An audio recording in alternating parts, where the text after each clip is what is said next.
Hello everyone and welcome to the Java hands-on series. In today's video we will get in touch with Stream API and the LocalDate class. The task is to filter a list of dates using a method from the LocalDate class and the Streams API. Both are introduced in Java 8. The exercise is to write a method to filter a list of LocalDates objects that fall within the months of June, July and August.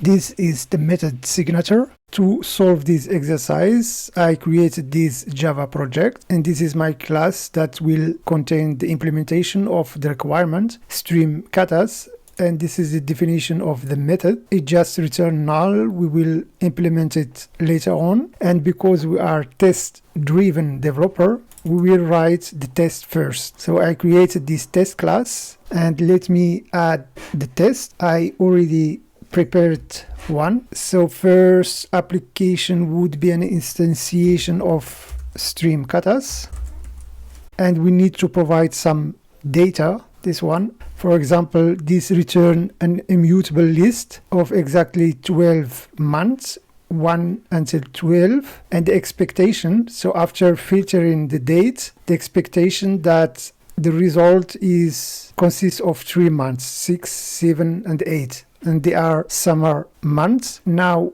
we can't run the test. It will fail because we haven't yet implemented the method as expected. Now we will provide an implementation, and as you see, so this one is a pretty simple one. The purpose of this exercise is only to get used to work with Stream and LocalDate. The difficulty is not the goal.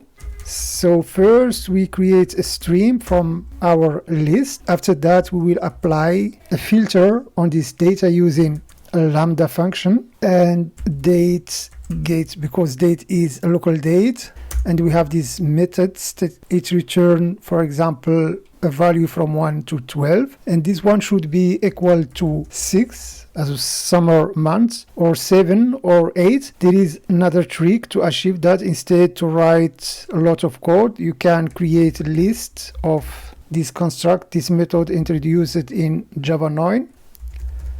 6, 7, 8 the method contains, and we can remove this. After that we need to collect to write the result into a list using this method collect. So it is pretty simple, but the purpose, as already said, is only to get used to Stream, to make your finger fluent to Java. So now let's rerun the test, and as you see, it is working. So it was for today. I hope you find this useful. Thanks for watching, and bye.